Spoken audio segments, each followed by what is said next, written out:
ఈరోజు మన ఉబుచర్ల గ్రామ పంచాయతీ నల్లజర్ల మండలంలో ఈరోజు వైఎస్ఆర్ కుటుంబ సభ్యులందరూ కూడా ఇక్కడికి విచ్చేయడం, దానికి సభాధ్యక్షులుగా మన విశ్వనాథ్ రెడ్డి గారు, అదేవిధంగా ముఖ్య అతిథిగా శ్రీనివాసరెడ్డి గారు, అదేవిధంగా ఇక్కడికి వచ్చినటువంటి ప్రతి వైఎస్ఆర్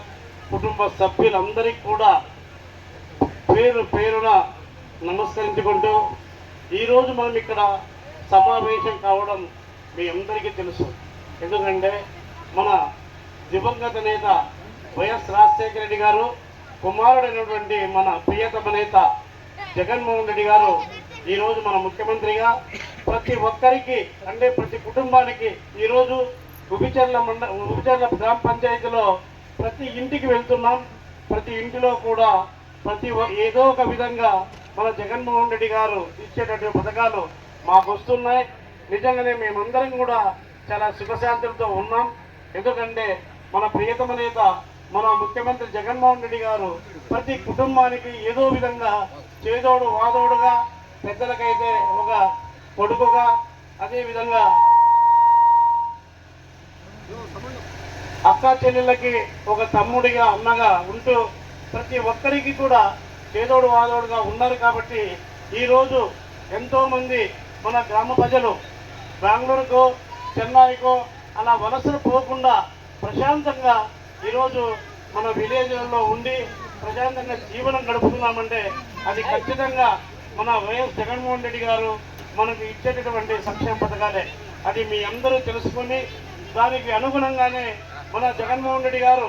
మనకు ఒక గురుతర బాధ్యతను ఒప్పజెప్పి మన మక్బూల్ గారిని ఒక ఎమ్మెల్యే అభ్యర్థిగాను, అదేవిధంగా శాంతమ్మక్క గారిని ఒక ఎంపీ అభ్యర్థిగాను మన దగ్గరికి పంపి ఆ గురుతర బాధ్యతను మన నల్లజీరు మండలం ఉబిచర్ల గ్రామ పంచాయతీ అందరికీ కూడా ఆ బాధ్యతను పూర్తిగా మన మీద వేసుకొని ఖచ్చితంగా మన జగన్మోహన్ రెడ్డి గారిని మరొకసారి ముఖ్యమంత్రి చేయాలనుకుంటే ఇక్కడి నుండి మన ఉబిచర్ల గ్రామ పంచాయతీ నుండి మనం అత్యధిక మెజారిటీతో మక్బూల్ గారికి, అదేవిధంగా శాంతమ్మక్క గారికి, అదేవిధంగా మనమందరము ఒక మెజారిటీ తెచ్చి కదిరి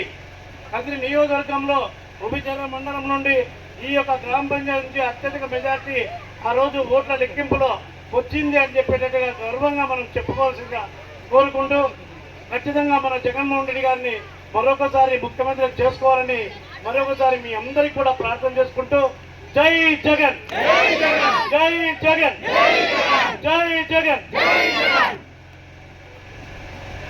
ఇప్పుడు మన